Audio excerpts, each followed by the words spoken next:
Hey Blossoming Souls, it's your girl Amber Choisella, Psychic Medium and Divine Feminine here with another video. Today it's going to be about mediumship because it's Mediumship Wednesday. If you're not following me on Instagram at Blossom and Rise, I do post about mediumship tips and stories and whatnot. I really do want to incorporate my mediumship, so I dedicated Wednesdays to do just that. If you've heard noises in the background, that's my boy Mendo.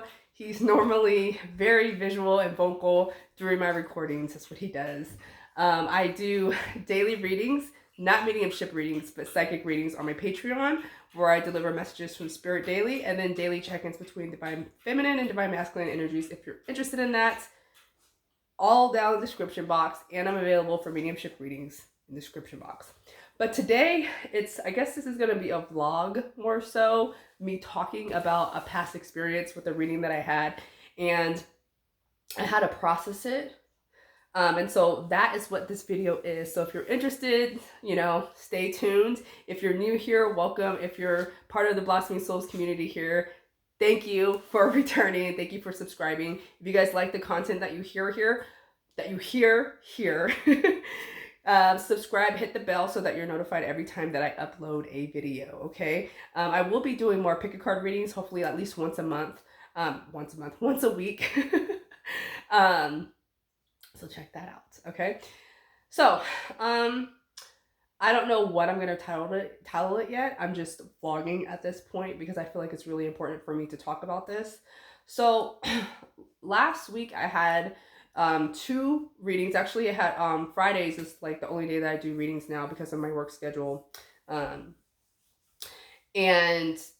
I had 2 mediumship readings, right? The first one went really, really well. And the second one did not go so well. And then this is what I'm going to talk about.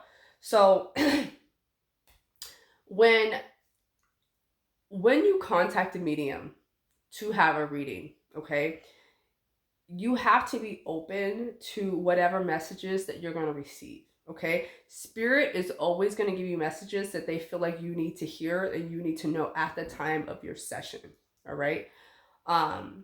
So with that said, if you guys have ever seen the documentary Surviving Death on Netflix, this is like totally in line with that documentary with one of the clients that was on there. So I did the reading. Now, mind you, this client was 10 minutes late. Okay. They were 10 minutes late.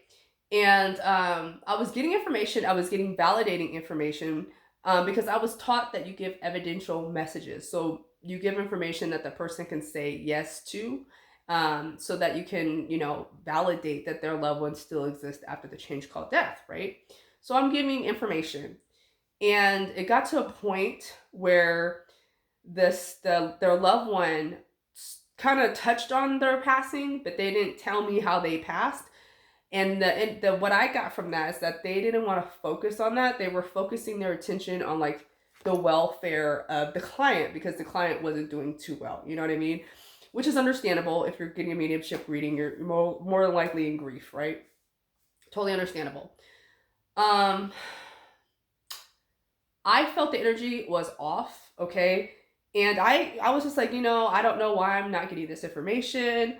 But really, like, in hindsight, I'm thinking, like, I can only give you what I'm receiving. And that doesn't make me any less fraudulent or any less credible. Not fraudulent, but any less credible because I can't give you the information that you're seeking, okay? I did mention surviving death. So there is a person on there who goes to like 3 notable mediums, right? And they give him valid information, right? But because they didn't say one thing without the whole reading, it wasn't good enough. He like disregarded all the messages because they didn't say like one specific thing. And it's like, why do you need to know that if you're getting validating information about your loved one? Why is it so important that you get, one specific thing, right? And so that really, like, after the reading, the person sent me this email, and it was like right before I was going to go live on my Instagram, okay? which I do a live every week, just about every week. And they were just like, they expressed their dissatisfaction and requested a refund. And it's just like, I don't like conflict, so I issued the refund. But really, like, I spent my time and energy on that reading, right? I gave you information that was validating for your loved one, right? They had mentioned that they were feeding me information. No, they were telling me the background of the situation, right? But the whole purpose was that they were trying to get information unto the death of their loved one, right? But their loved one wasn't giving me that information. So if they're not giving me that information, I can't pull that out of a hat. I'm not gonna guess what happened. You know what I mean? I'm like, I don't know. Like, I can only tell you what they're telling me, right? So at that time, like, your loved one didn't feel like it was beneficial for you to have that information. So I really had to process that, because I really felt like I failed, you know? And like, it was a representation of me being like a bad medium, and why didn't I understand it? Why didn't I get it? And it's not. I gave what I could, right? So I'm saying this all to tell you, like, when you book a reading with a medium, you need to be open for whatever messages come in, okay? And accept the messages that come in. It's my responsibility as a medium to give messages as I receive them. And that's it. So from here on out, if you're interested in getting a reading with me, I actually have in the description box of the service, like, note from this experience, like, from that experience, I learned that, okay, if you're going to be more than 10 minutes late, you're going to have to reschedule. Because if it's a 30-minute reading, you're getting a 20-minute reading, and that's just not fair, you know? And if you're getting an hour reading, you're getting less than an hour, and that's just not fair. So that's, if you're late, know that after 10 minutes, I'm going to reschedule, okay? Also, you have to just be open. I don't know what's going to come through. I don't know who's going to come through. Because oftentimes people, like, I have a 30-minute an hour. So within a 30 minutes, I ask them, like, who it is that they're wanting to speak to. And then an hour is longer. So then I'm able to bring in, you know, more messages from different, loved ones in spirit. It's cool.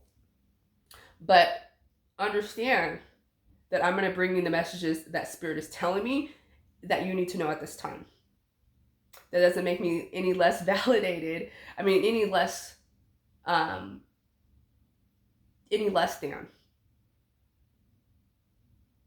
Or not. I feel like everyone, like, people that get mediumship readings, like, because I've been doing it for so long, that people know, but apparently people don't know. So this video is to really educate you if you are looking to get a medium. Like, my training, okay, taught me to identify the energy, okay, identify the relationship. So identify the energy as, like, male or female, identify the relationship, identify characteristics, personality of this person, come up with the memory, and then the message, right? So I need to really speak up more. Like, if I'm feeling like things are off, I need to say that. Instead of just kind of like keep going. And that, you know, I feel like that session was a learning experience for my own development.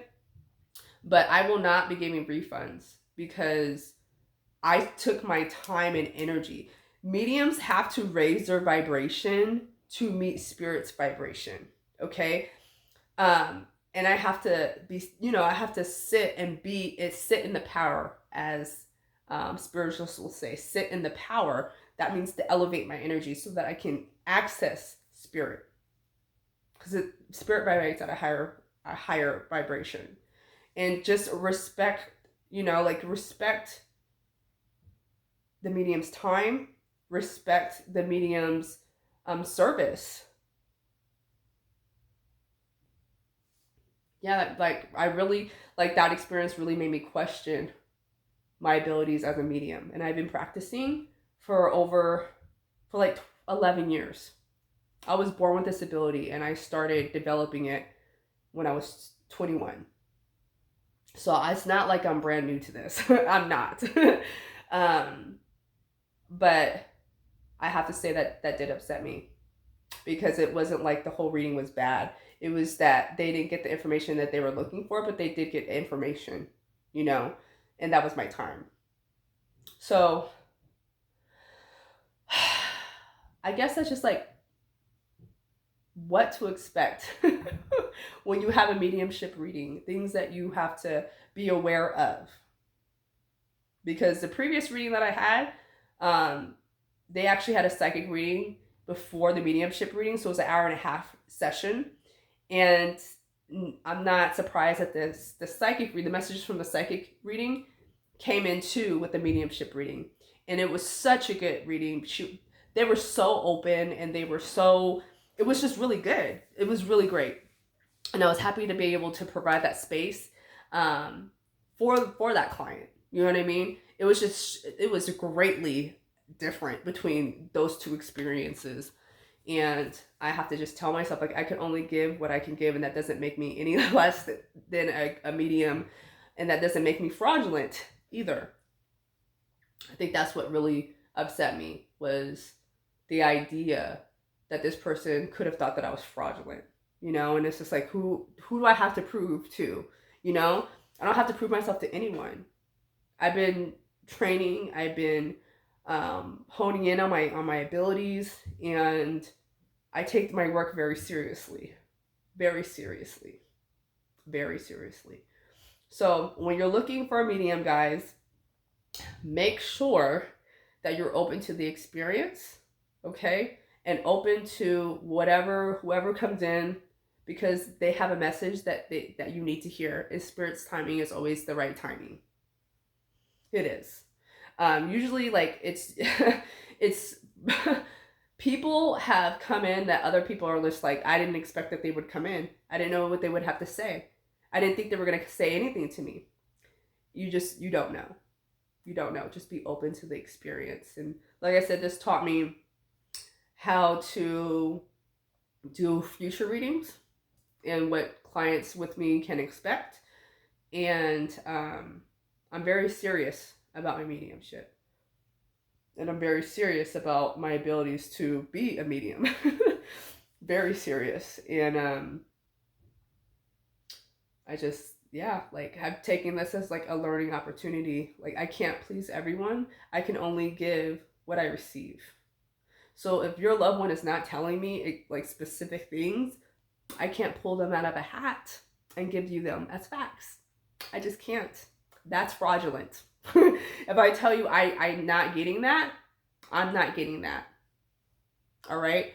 For me, when I have a mediumship reading, it's really a conversation that I'm having with you and your loved one. It flows like a conversation for me. So when there's like resistance, or, you know, there's like, it throws me off. It throws me off. But this is a learning lesson, you know, as I continue to develop, which is always, I'm always developing, I'm always growing, I'm always learning. So I'm taking it as a learning experience, but I'm not for everyone. And that's okay too. That is okay too. But I will do the best that I can in every session that I have, whether it's psychic or mediumship. I give my best. I show up. I am there. And that's all I can do. So if you're hanging with me this far, thank you guys. If you like the content that I provide, please go ahead and subscribe, like the video, share the content, helps the channel grow. And then let me know your experiences. If you've had experiences with mediums in the past, what you liked, what you don't like, let me know. If you're not following me on Instagram, follow me on Instagram at Blossom and Rise. And yeah, so I will see you guys soon. Make sure that you subscribe so you pick up on pick a card readings, because those are fun.